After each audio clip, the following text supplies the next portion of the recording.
E aí, pessoal do 8º ano, tudo bem com vocês? Espero que estejam todos bem. Aqui é o professor Hidalberto e na aula de hoje nós vamos trabalhar com porcentagens em gráficos estatísticos. Vamos dar uma olhadinha nos objetivos da aula de hoje? Interpretar a porcentagem em gráficos estatísticos. Resolver situações e problemas envolvendo gráficos estatísticos. Então esses são os objetivos da aula de hoje. Agora pensa aqui comigo. Você já observou como os gráficos permitem uma leitura mais dinâmica das informações? Olha, isso é bem importante, hein? Vamos ver. Ó, o que são os gráficos, para começar? Os gráficos, eles são recursos visuais. Eles são bastante importantes, eles são usados amplamente nos meios de comunicação. Por quê? Porque eles ajudam a sintetizar a informação, ou seja, colocar a informação de forma resumida, de forma prática, direta. Facilita a leitura, né? Então, está ali, ó, de forma prática, objetiva e dinâmica. Além disso, os dados podem se apresentar na forma de quantidades totais ou de porcentagens. Quantidades totais, quando eu digo assim, 2.000 pessoas. Porcentagem, quando eu digo assim, 13% das pessoas. Certo? Então, esse tipo de dado que você vai encontrar nos gráficos, tá bom? Agora eu quero que você pegue o seu caderno, anote essa informação para mim e a gente já continua.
Agora que você já anotou tudo no seu caderno, vamos fazer um exercício. Confere lá comigo. Esse exercício caiu no Enem em 2010, tá? O Exame Nacional do Ensino Médio. E diz assim, ó, os dados do gráfico foram coletados por meio da pesquisa nacional por amostra de domicílios, tá? Ou seja, foi um tipo específico de pesquisa. E esse tipo de pesquisa, ele traz qual informação? Estudantes que possuem telefone móvel celular com idade de 10 anos ou mais. Certo? Aqui na lateral, aqui na sua lateral, na vertical, você tem as porcentagens. Ó, tá escrito aqui, ó, porcentagem e o símbolo de porcento. Tá? Então não são 37 estudantes, é 37%. Tá?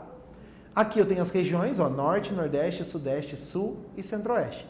E eu tenho uma legenda. A coluna mais escura representa as pessoas que possuíam celular, os estudantes. E a coluna mais clara, os que não possuíam celular. Tá? Vamos ver o que o exercício pede da gente. Supondo-se que no Sudeste, 14.900 estudantes foram entrevistados nessa pesquisa, quantos deles possuíam telefone móvel celular? Leia o gráfico, preste atenção no enunciado e a gente já volta com a resposta.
Então nós vamos fazer agora a correção desse exercício. Dá uma olhada comigo.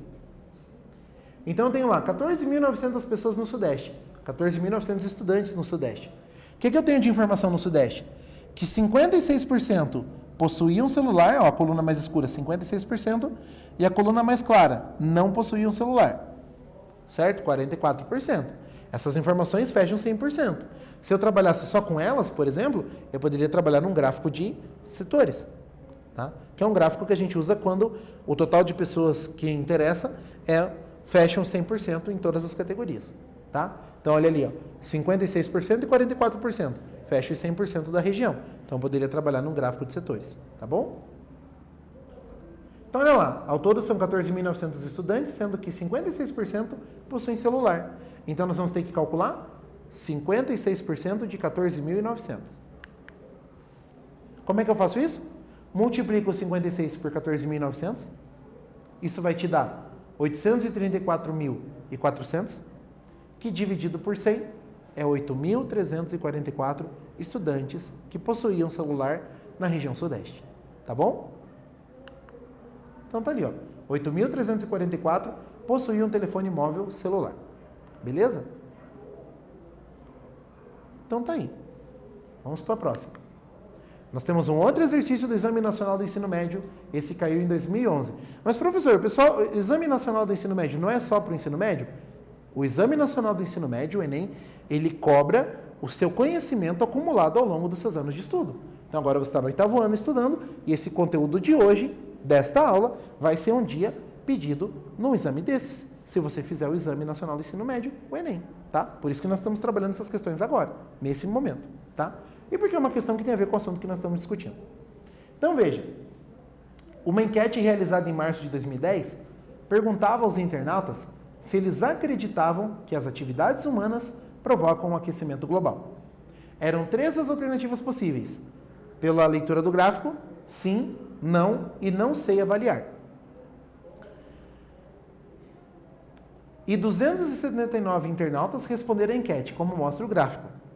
Tá? Então ninguém colocou 2 respostas ao mesmo tempo.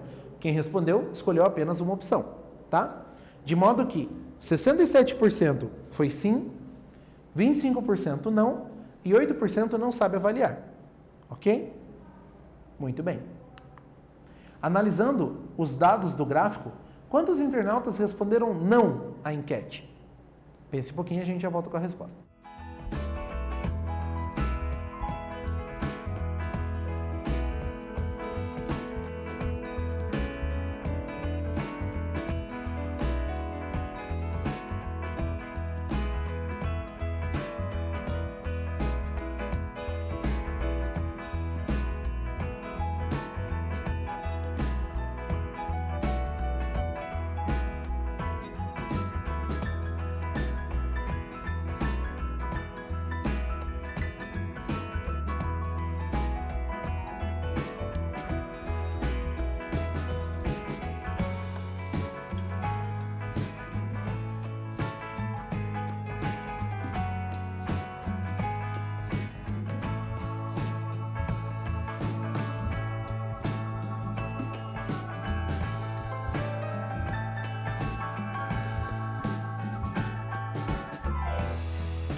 Muito bem, pessoal. Então, nós vamos fazer a correção desse exercício, tá? Quero retomar com você a leitura desse gráfico.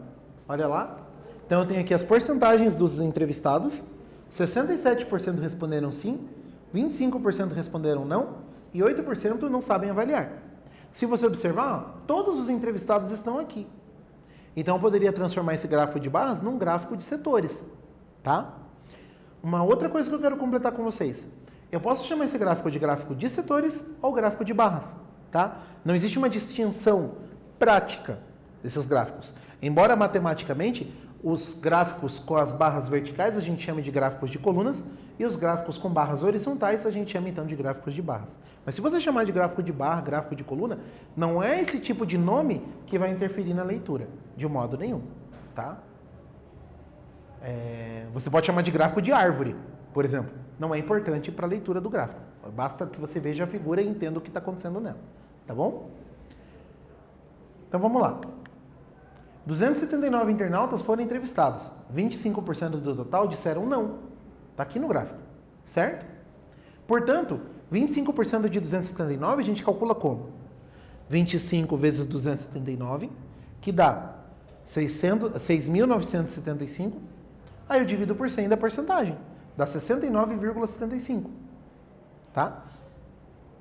Então, o que eu poderia afirmar? Eu poderia afirmar o seguinte. Que 70 estudantes responderam não. Porque eu não tenho 69,75 pessoas. Né? Eu preciso de... Ou eu tenho 69 pessoas ou eu tenho 70 pessoas. Certo? Então, eu poderia dizer que em torno de 70 pessoas responderam que não. Certo? Por que em torno de? Porque é um valor aproximado. Tá? Então, ali, ó, arredondamos esse valor e encontramos 70. E qual é a resposta? Portanto, 70 pessoas responderam não à enquete. Beleza? Tranquilo isso aqui? Vamos continuando então. Agora nós temos o exercício 3. O que acontece no exercício 3? Também, Exame Nacional do Ensino Médio, 2013. A cidade de Guarulhos, São Paulo, tem o 8º PIB municipal do Brasil, além do maior aeroporto da América do Sul. Em proporção, possui a economia que mais cresce em indústrias, conforme mostra o gráfico. Então tá ali o gráfico, certo? Ó, eu tenho 30,95% de crescimento da indústria no Brasil. Então toda a indústria do Brasil sofreu um crescimento de 30,95% na época desse gráfico, tá? O estado de São Paulo teve um crescimento de 14,76%. E a cidade de São Paulo, ou seja, a capital de São Paulo, teve 3,57% de crescimento da indústria. E Guarulhos teve 60,52% de crescimento. Note que esse crescimento foi maior do que o país, maior do que o estado e maior do que a capital. Tá? Essas são as informações que o gráfico nos traz. Vamos continuando ali. Analisando os dados percentuais do gráfico, qual a diferença entre o maior e o menor centro em crescimento no polo das indústrias? Então pense um pouquinho e a gente já volta com a resposta.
Muito bem, pessoal, nós vamos fazer a correção desse exercício. E para a gente corrigir o exercício, eu vou voltar lá no começo e a gente vai fazer a leitura do gráfico. Dá uma olhadinha. Olha lá. A cidade de Guarulhos tem o 8º PIB municipal do Brasil. Tá? Sabe o que é PIB? Produto Interno Bruto, ou seja, a produção, né? A quantidade de dinheiro que é produzido, né? Quantidade de bens que é produzida, essa coisa toda. Tá? Além do maior aeroporto da América do Sul. Em proporção, possui a economia que mais cresce em indústrias, conforme mostra o gráfico. Então dá uma olhadinha. O Brasil teve um crescimento, no ano em que esse gráfico foi feito, de 30,95% na sua indústria. Então o Brasil todo, toda a indústria do Brasil, teve um crescimento de 30,95%. Tá?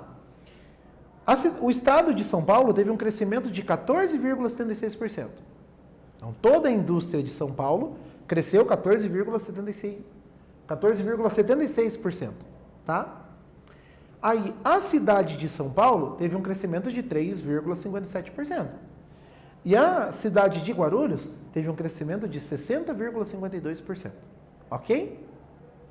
Então, olha só. A pergunta é a seguinte: analisando os dados percentuais do gráfico, qual a diferença entre o maior e o menor centro em crescimento no polo das indústrias? Então, olhando para aquele gráfico, o que você tem? Quem teve o maior crescimento? Foi Guarulhos, 60,52%. Quem teve o menor crescimento no gráfico? Foi a cidade de São Paulo, com 3,57% de crescimento. Ok?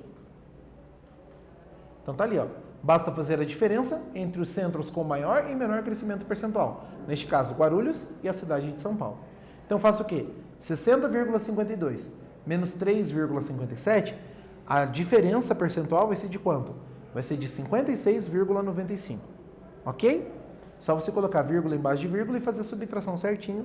Você vai ter o quê? 56,95% de diferença percentual entre Guarulhos e São Paulo. Ok? Então tá aí.